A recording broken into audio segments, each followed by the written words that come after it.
Hi, welcome back to another episode of Technique Tuesdays. Sorry for the lack of content in the last couple of weeks. Things have gotten pretty hectic. But I'm going to try and get in the habit of recording multiple videos at a time so that I can keep this updated regularly. So this week we're going to keep going on with the Etude sampler by Brouwer. And we're going to look at Etude 3.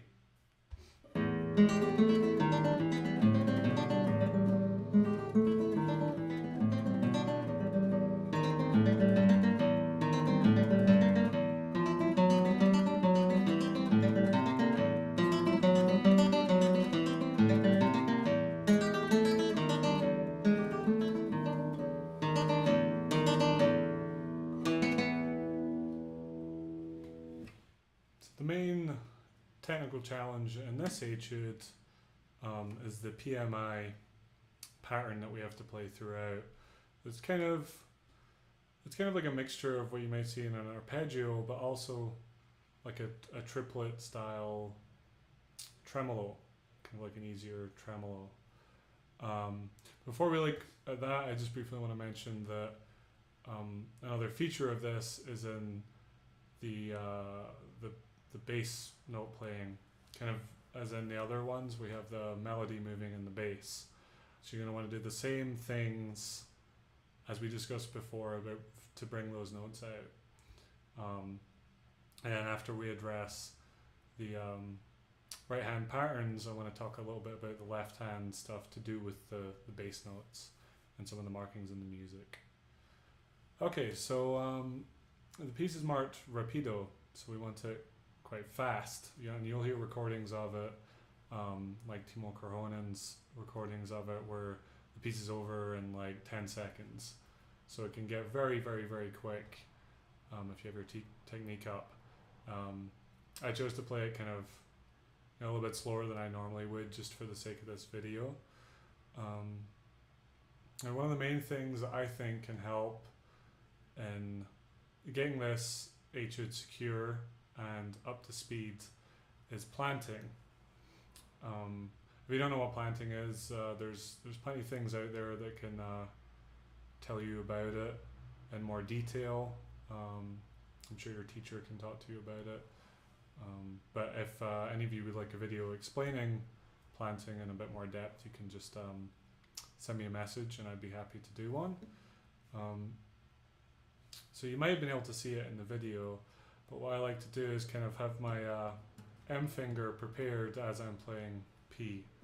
So if I play the start of it and show you it slowly, for the first note I plant here on the middle string, just so I don't have because there's a tendency if you're this stretched out to play a rest stroke. Plant, like that.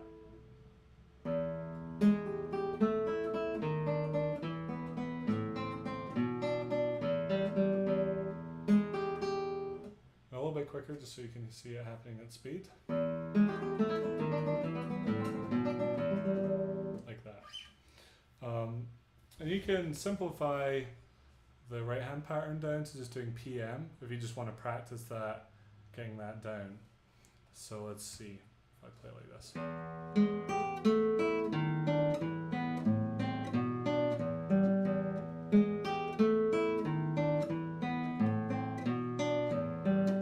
Like that. And that'll help you kind of focus on getting the M down. And what that allows is just this very rapid movement, because you're not worrying about finding contact with the string as you would if you were flapping around like that. So you would allows for that very fast playing. And another benefit of it is that you get a bit more tone control, so you don't quite get that kind of very naily sound. And the only other real advice I have for that pattern is to practice it very slowly with the metronome. So like that. And just get real used to that motion. Because we're quite used to going PIM, but PMI can feel a little bit awkward. And what you want to build up to is where it's going to feel almost like one motion. So it's just like PMI, PMI. Like I don't need to think about each individual one. I've just got that down. It's kind of like when you have a full tremolo.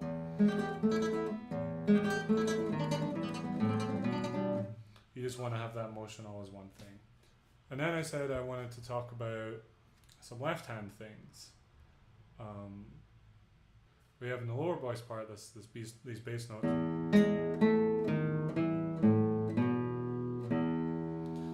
They have marcato markings on them, which mean to hold it for the full given length, because there will be kind of a tendency to try and lift your fingers earlier to help make the shifts.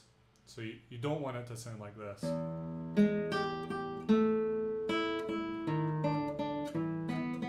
You don't want to be lifting those notes up. So the idea is you're kind of placing them.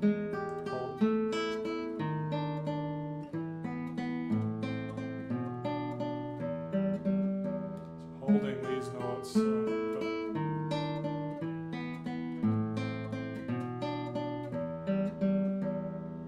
So just holding those notes as long as you can. And you probably notice another thing I'm doing is I'm not moving fingers until they're needed. So particularly in the upper voice. So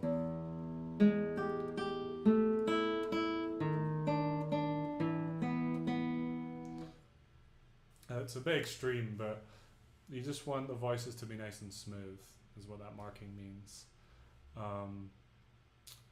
And as usual with these etudes, there's very clearly marked dynamics. And the challenge here is changing them up to speed,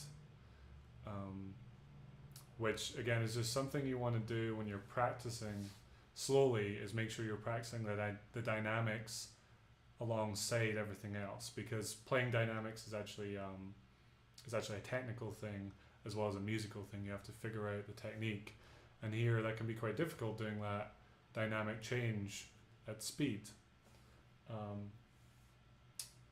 and then finding the balance, because you're playing forte down to piano and then you have to go to mezzo forte, so you have to find that in the middle.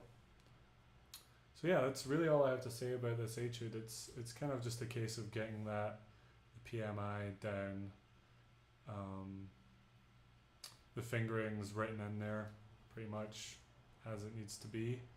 I like to end it, instead of doing B with an open B, I like to do a fretted B so I can get some vibrato down. But other than that, just follow what's written there. As always, I'll post all the social networking things down there that you can follow me on. Subscribe to this channel if you like the videos. Feel free to give me any feedback, like things you'd like to know. I haven't said it before, but I'm trying not to just dictate like this is where you put your finger, because I think you can follow what I'm playing and it's written in the score. But if anyone has any specific fingering questions, please feel free to send them my way. And there'll be a blog post on my blog, kind of just writing out what's here. So yeah, thanks again. We'll see you next week.